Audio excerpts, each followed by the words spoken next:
So we're not going to actually work out in this one. Instead, we're talking about how to make fitness sustainable. Our eco expert Julia Grieve has all the tips straight from her current renovation project in her new but old home. And Jules, this one is keeping you active all day, isn't it? Hi, Trace. Hey. It is. Okay, I have pretty much showed you all the different rooms in my house here that we've been renovating, but I don't think I've brought you into the scariest room of a 150-year-old house, which would be like the spooky furnace room, okay? So I just want to let you know that I have taken the scariest room in our house where nobody would even put a toe in, and I have turned it in to the most popular room in the house by a long shot, because I made it the home gym. Ta-da! Oh. I have 3 active teenagers, okay? And with gyms opening and closing and back and forth and organized sports on and off again, I wanted to create a space where these guys could come, work out together, and just be active, you know? You are goals right now. All I've ever wanted in my life is just a gym in my house and a library, but a gym mostly. So I'm obsessed with this. It looks so good. Show me more. Give me the tour. Okay, so Tracy, honestly, it is so much easier than you think to build a gym. You can do it affordably and sustainably. So I'm going to take you through some of the pieces. So, of course, let's just touch right away with the elephant in the room, the equipment. Okay, every single piece of equipment in this space is second-hand. The chest press here, which is the kids absolutely adore, I actually rented it from a local gym, which is an amazing way to be able to give back to that fitness industry that's been so struggling, right? So I rented it, became rent to own, it's now mine. This piece here, the squat rack, this was a girlfriend of mine. She was not using it, was collecting dust, so I bought it from her. We've got that done. And here's a really good tip, Trace. All of the free weights, like the dumbbells and the bands, every single one of them, I thrifted. You can find weights so easy secondhand in a thrift store. This is just so smart. I had these dreams of like trying to put the whole squat rack in my trunk right before they shut the gyms down. That didn't happen. So you found a way to do that by thrifting. I'm so impressed. Such a great tip, looking for used weights as well. What else do you have to make your space so lovely? Okay, so I think the main thing is really setting that vibe. Like, please remember, we are in the furnace room of a prehistoric home here. But what we have going for us is the height, right? The ceilings are actually 7 feet tall down here, which is really rare for a house this age. And it's also quite dry. So basically, you want to set the mood so you want to come down. First thing is I want to talk about the mirrors. Okay, Tracy, these mirrors, each of them were $10, okay? $10 each. And for whatever reason, they turned out to be extremely figure-flattering mirrors.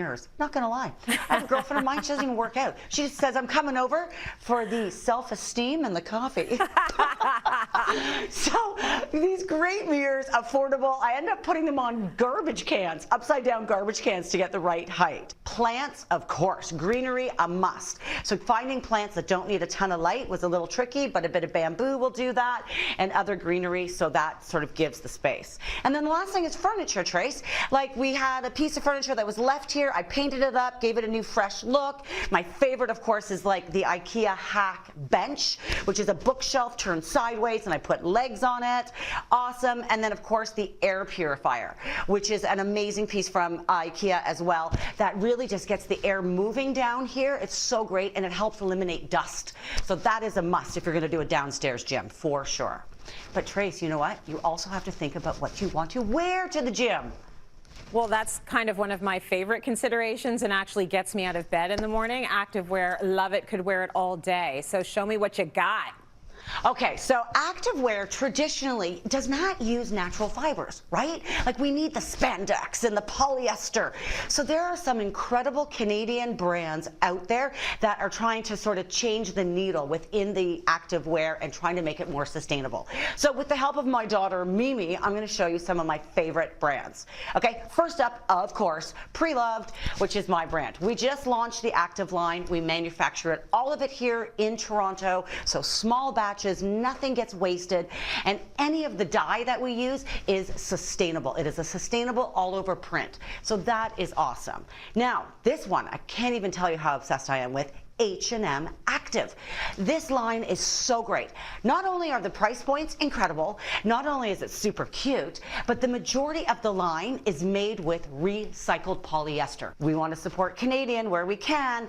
Awesome brand is Knix. We love Knix. We know they've made waves within their leak-proof panties, but they are moved into the activewear space. Super cute silhouettes, great colors. Now, the other one I want to show you is, again, a Canadian company. It is Very, which is made by, well, designed by Canadian influencer Valeria. So you and one of her 1.8 million followers on Instagram can look just like her when you're in the gym. It's a super cute line as well. Again, it's made in sustainable factories in Portugal, but Canadian run. And they're just, again, bright colors, super, super cute, really fun. Super cute, really fun, and I know we're out of time, but you've got a big fitness goal this year, and I just want you to share that with our viewers. What's up, Jules? All right, Trace, you heard it here first. I've said it on Cityline. It's going to happen. I am going to get stronger than I've ever been in my life. I said before, I've got 3 active kids. They work out all the time. And this is, you know what, Tracy? I know you know it and you say it, but being able to move your body is a gift. I am not wasting that gift. My goal this year is to be able to deadlift the same amount as my 6'5" football son. But then I found out he deadlifts 400 pounds. So we might not quite go there. But I will be working out in the gym with my kids as much as possible. She's going to be a fitness model. Give us a pose as we go to break. Just give us a pose.